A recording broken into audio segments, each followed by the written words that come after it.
Fala galera, sou Joaquim Pfeiffer, fundador da Atom, e hoje trouxe um conteúdo incrível aqui para vocês. Pergunta que muitos fazem, né? Muitos acabam entrando no mercado financeiro conhecendo apenas um tipo de análise, que é a análise técnica, que também em alguma oportunidade a gente vai contar aqui para vocês.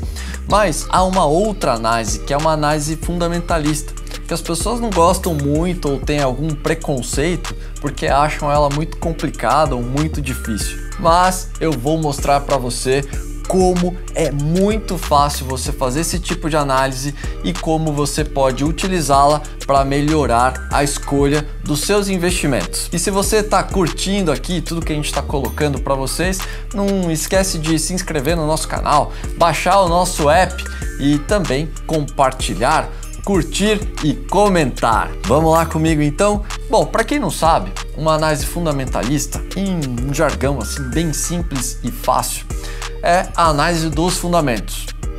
Opa, aonde que está a facilidade nisso, né? O que é uma análise dos fundamentos? É uma análise dos números, é a análise da situação daquela determinada companhia, é uma análise do segmento macroeconômico no qual ela está inserido, tanto macro quanto micro, né? E como que isso influencia. Aí já complicou um pouquinho, né? Mas vamos tentar dar alguns exemplos aqui para que vocês possam se situar. Bom, a análise de dados da companhia, quando você vai fazer uma análise fundamentalista, você vai analisar os principais números. Quais? Vai analisar se ela está tendo crescimento nas vendas, isso é fácil. Vai analisar se ela está tendo crescimento nas despesas e que esse crescimento seja menor do que o crescimento das receitas, isso também é fácil. A gente vai analisar a geração de fluxo de caixa daquela companhia. Por que a geração de caixa é diferente do resultado? Porque às vezes a companhia está vendendo com prazos grandes e está pagando os fornecedores a curto prazo. E se ela não tem uma compensação financeira por isso, ela acaba tendo uma rentabilidade bem baixa. O fluxo de caixa dela fica negativo e como ela vende para receber mais adiante e paga para tirar o dinheiro imediatamente do caixa dela, o que vai acontecer com ela? Ela vai ficar com esse fluxo negativo. Ou seja, é como se você pegasse o dinheiro que você recebe do seu salário e ao invés de você comprar no seu cartão de crédito para você manter o seu dinheiro um pouquinho mais de tempo lá, você gastasse ele imediatamente no seu cartão de débito. E isso, num determinado momento, vai fazer com que você fique sem dinheiro se você fizer esse tipo de coisa, né? Então, quando você para e analisa uma companhia, a principal característica é você analisar esses dados fundamentais. Receita, crescimento dessas receitas, despesas, se o crescimento dessas despesas está menor ou maior do que os da receita, se é um crescimento de despesa pontual. Você analisar o fluxo de caixa da companhia, ou seja, ver se ela é uma geradora de caixa, ou seja, se a atividade operacional dela faz com que entre dinheiro dentro da companhia e ela necessite de pouco capital de giro para crescer, porque se ela necessitar de muito capital de giro, a despesa financeira dela vai ser muito grande. Outro ponto importante que você deve analisar é o caixa da companhia, né? O caixa líquido. E o caixa líquido, ele corresponde aos disponibilidades que a companhia tem menos as dívidas que ela tem, ou seja, entender a distância entre o que ela tem de disponibilidade imediata e o que ela tem de dívida futuro. Por que isso é importante? Porque às vezes isso vai influenciar dentro da sua análise total. Para você montar muito bem esse painel de todos esses temas que você deve olhar dentro de uma companhia, é sempre legal você desenvolver um processo, um planejamento de o que você vai analisar naquelas companhias ou quais são os grandes números que você deve analisar naquela companhia para que você sempre faça esse checklist, né, dos grandes números. Depois que você analisou então receita, despesa, geração de caixa da companhia, caixa líquido, que é o que ela tem de caixa menos o endividamento que ela tem.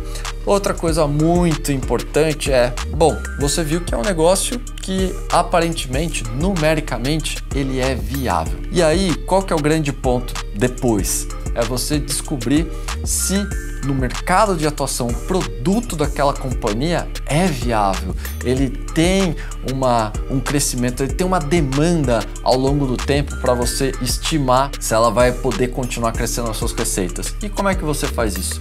Testando, gastando sola de sapato, né? Você visitando a companhia ou você consumindo um produto dela e tendo a experiência do usuário daquele determinado produto para você saber se aquele produto tem qualidade, para saber ou entender se aquele produto cria em você uma necessidade recorrente de continuar comprando daquela companhia, se você compraria daquela determinada companhia. Então é uma análise muito simples, porque é uma análise onde você se aproxima da companhia, entende os grandes números e começa a achar que ali pode ter algo interessante. Depois desse algo interessante, você acaba analisando se aquela empresa produz um produto interessante, se ela produz um serviço interessante, se ela dá um bom atendimento, se ela tem essa possibilidade de atender muito bem o seu cliente para ter um crescimento sustentável. E aí vai entrar o terceiro passo, muito importante. Você analisou que o negócio ele é viável. Você analisou que o produto ele é legal. E aí vem um terceiro item muito importante, que é você entender se o preço daquela empresa está atrativo. Aqui, mas pô, vi que os números são legais, vi que o produto tá viável ali e eles têm um bom atendimento e estão crescendo, estão se desenvolvendo, estão entrando em outros mercados. Por que eu tenho que me preocupar com o preço? Porque o preço que você vai pagar por aquelas ações é o que vai determinar a sua taxa de rentabilidade. Às vezes as pessoas falam assim, mas eu não tenho que pegar os dados, fazer um fluxo de caixa descontado, ver a TIR que eu preciso fazer e chegar num determinado valor. Tem todas essas complicações, mas os maiores investidores, aqueles que já investem há muito tempo mesmo, se preocupam mais com a qualidade da companhia e o ciclo certo, que é o momento certo de você comprar aquela companhia, ou seja, o preço certo de você comprar aquela companhia, do que você ficar fazendo algumas meras projeções. Comprar barato no momento certo sempre vai trazer boas oportunidades para vocês.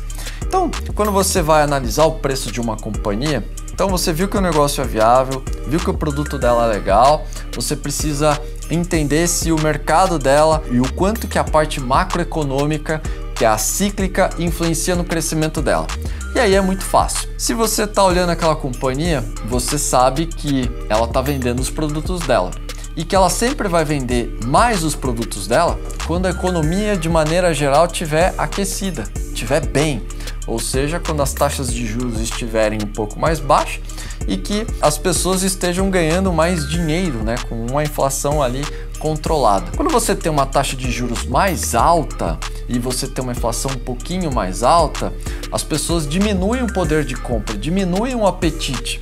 O negócio daquela companhia ela vai continuar viável, mas ela vai ter uma precificação diferente. E aí é que surgem as oportunidades, que é a catástrofe que a gente chama, né? Comprar na hora meio que da catástrofe. As pessoas às vezes falam, bom, o momento de investir em renda fixa é quando a taxa de juros está no maior patamar possível. Veja bem, não é bem assim que as coisas funcionam. Ela é bem cíclica, né?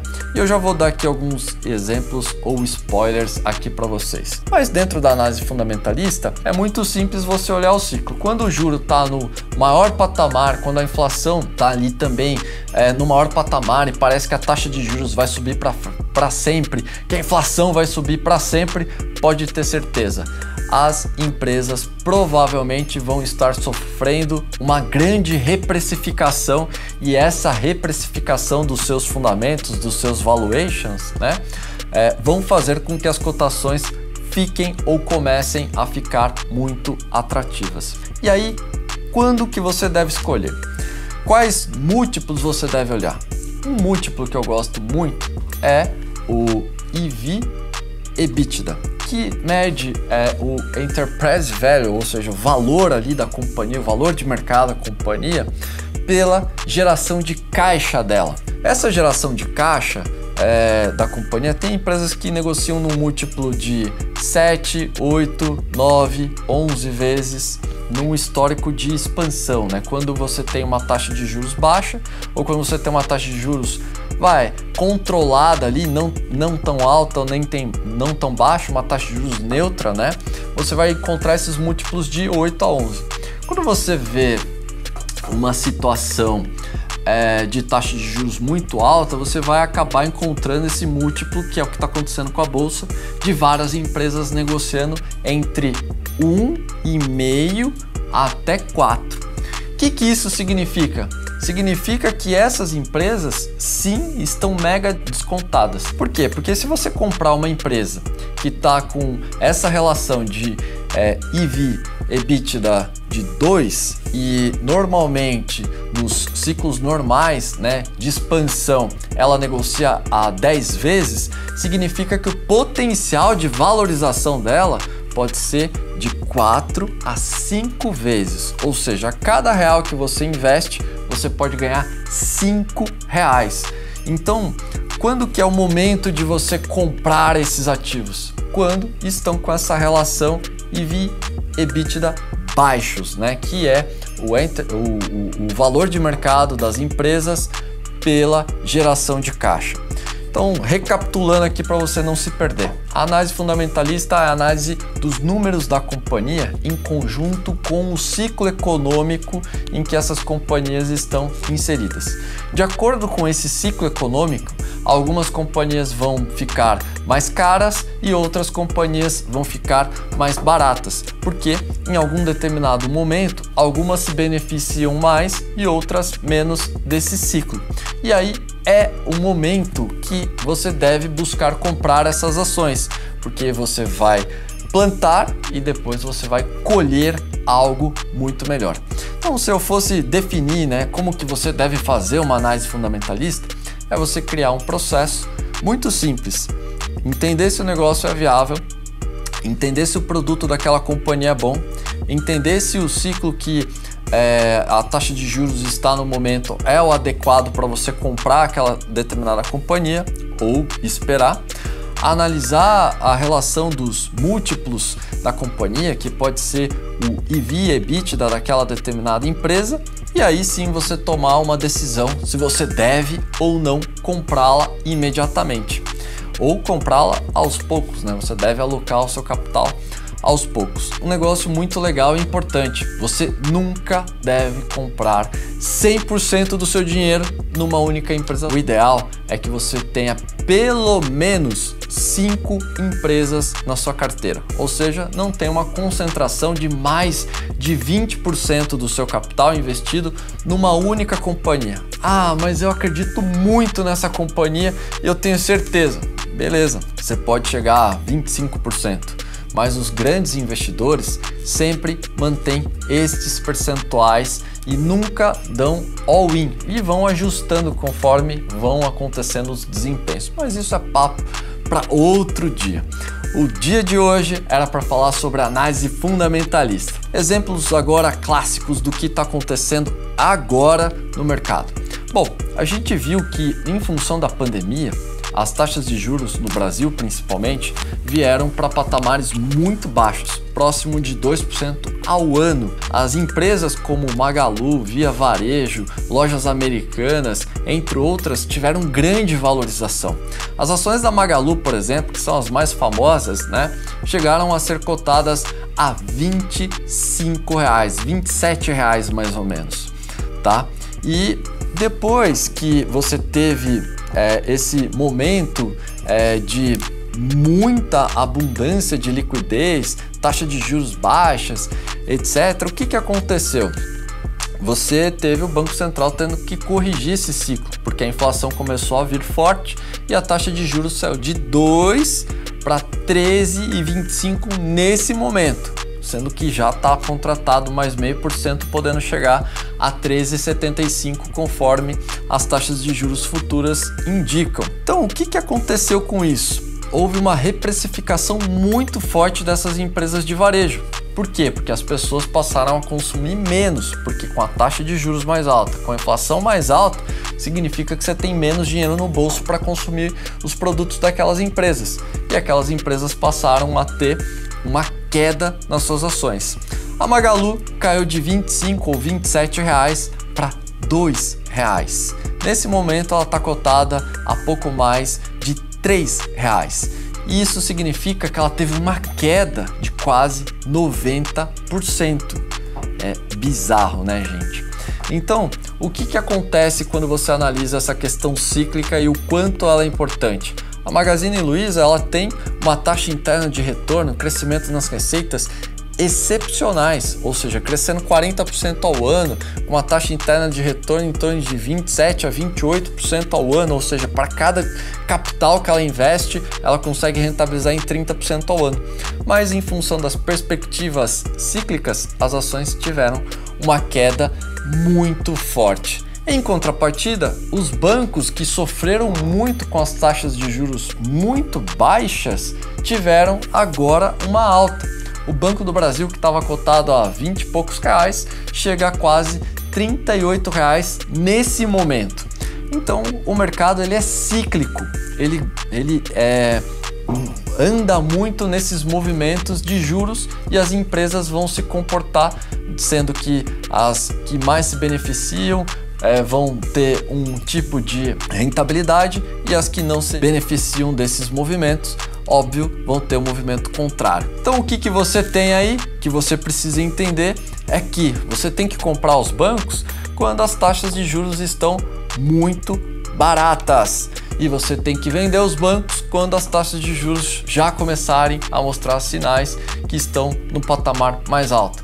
E também comprar as empresas varejistas quando a situação está numa perspectiva bastante ruim. Com esses passos simples, você já consegue escolher a sua companhia e iniciar os seus investimentos e aproveitar dos retornos. Se você gostou desse conteúdo, compartilhe, comente, mande sinal de fumaça para todo mundo, porque a gente vai sempre trazer o melhor para vocês.